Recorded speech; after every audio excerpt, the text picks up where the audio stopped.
And Diversity House is quite different from every charity that you find in Kent. A handful of charities that do what we do. And what do? What we do is to try to address social inequalities. We try to promote social justice. It's a change, a social change. The goal frame that we're looking at today to promote and empower women and try to address all those issues that put women in disadvantage. We talk about it. We are people that have vision. We talk about that it's not just age that will, put you in disadvantage.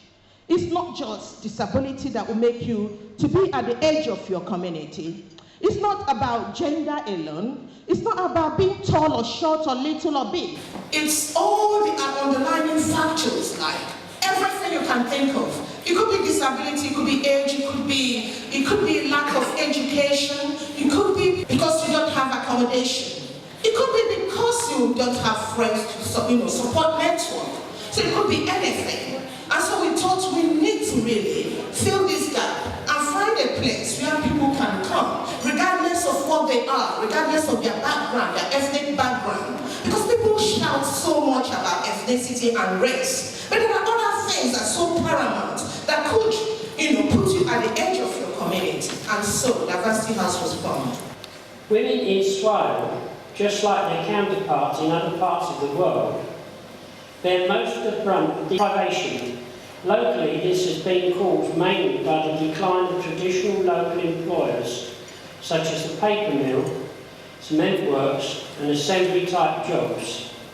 Having met with the project lead of Diversity House, Locke, who briefed me about the SWEW Women Empowering Women project, I now understand that the core mission for the project is to support women to address these disadvantages. The SWEW Women Empowering Women project provides a platform to support women to gain confidence and to self-determination, as well as developing ability and entrepreneurial skills, participate in community life and improve their health and well-being through activities at the project. It is noteworthy to observe that the objectives of the SWEW Women Empowering Women project link with the ambitions for SWEW and the vision for Kent, of which the core aims are growing and the economy and tackling the disadvantages. I wonder if some of the discussions about women's issues in the UK smack a little bit of woe is me, poor me, I'm a victim, about, it's about standing up for yourselves, because so much of the messages seem to be that women can't look after themselves, that we're not capable of standing up for ourselves, that somebody else has got to sort the problem out for us, that we're not able, with this pathetic weak sex who is unable to sort life out for ourselves. And I think we need to change that message, I really do. I think we need to say to women, we don't have to see ourselves as victims, regardless of how other people treat us. I think it was Eleanor Roosevelt who said, no one can patronise you without your consent. They can treat us as if we're less. We don't have to believe that we're less. You need to remember that it's your life and it's your choice. Don't let anybody else tell you what matters or tell you what's important. And do not judge yourself by what blokes say is successful or is good. Don't judge it like that. You make your own choices about what you think, or your own judgments about what you think is right. Empowering women is about our choices, our decisions, our lives. When I was 8, Margaret Thatcher just won her second term in Parliament as Prime Minister, and I declared to my mother, who had just got divorced and was dragging up her two children by herself, marvellously, I hated to add, that I wanted to be a fighter pilot. And she said, you can't possibly be a fighter pilot. And I said, well, why not? She said, you're a girl. And I said, don't be ridiculous, we have a female Prime Minister, or words of an 8-year-old. And actually, to me, it never occurred to me that there was a job that I couldn't do. I wouldn't let myself become a victim of somebody else's comments. Women can do anything they want to. And that's why I'm here today, because if you want to come into politics, if you want to go and be a fighter pilot, if you want to be a teacher, if you want to be a carer, if you want to be a doctor, if you want to be Chief Commissioner of Police, if you want to be a policeman, go and do it. Because actually you have all the tools available in society to do so, and just don't let yourself be the victim.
to help support your business objectives.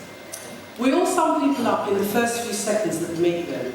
Whether we like it or not, that's exactly what happened. And what we're up against is that first impression is lasting. So you get a few seconds to make a big first impression. I help you to define your personal brand and actually achieve that. Image is a visual statement which tells people your personality and lifestyle. It's multi-dimensional. So you can see that the minute a person looks at you, they will sum you up and they will come to certain conclusions. You want to be sure that on a conscious level, they're coming to the right conclusions and listening. If you believe in yourself and you know what you're doing, you're sure of yourself, your job will speak for you, your work will speak for you. You do not need anybody to help you to get to the top.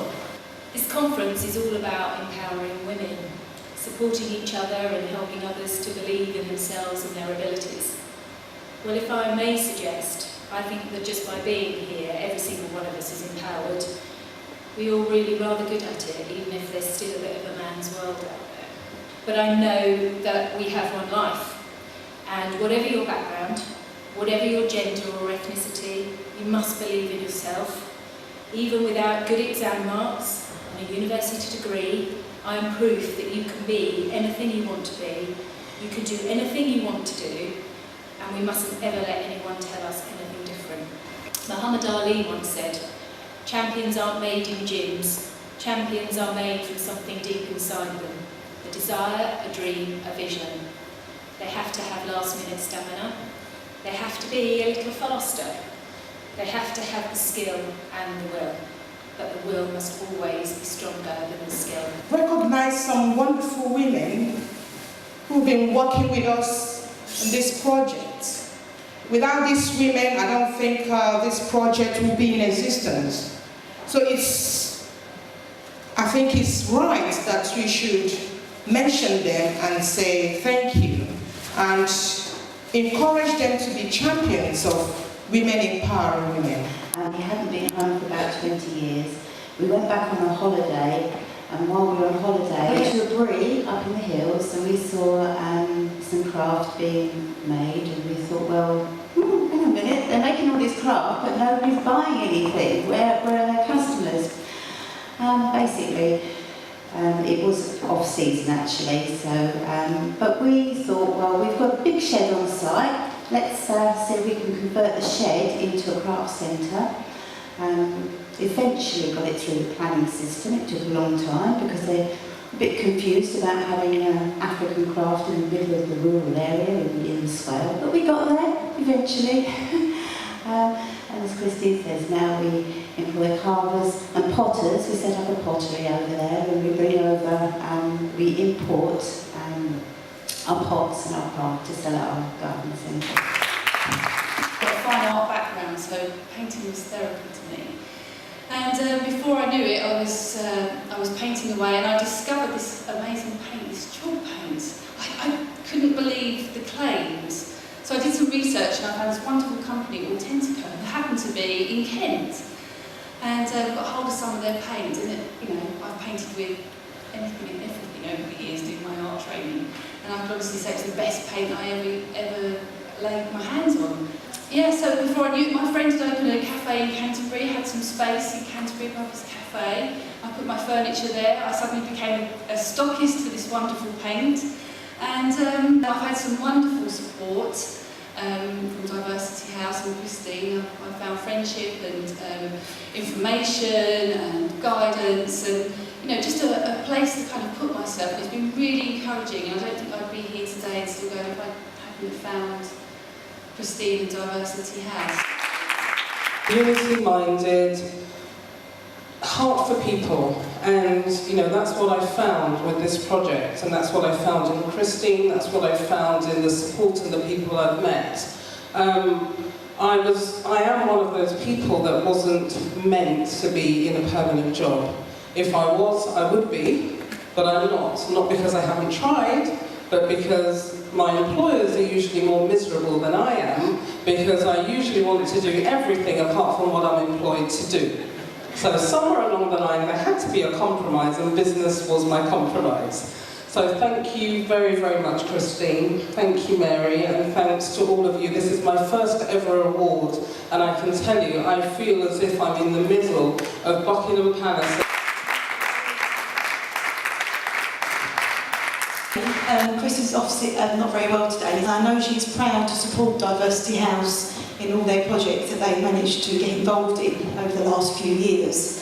SWEW Community and Voluntary Services serve the whole of the Borough of SWEW. We support voluntary organisations, they're setting up, looking for funding, any governance issues, and also we help recruit volunteers for different organisations in the whole of the SWEW area. We also run a couple of schemes that benefit older people in this area as well.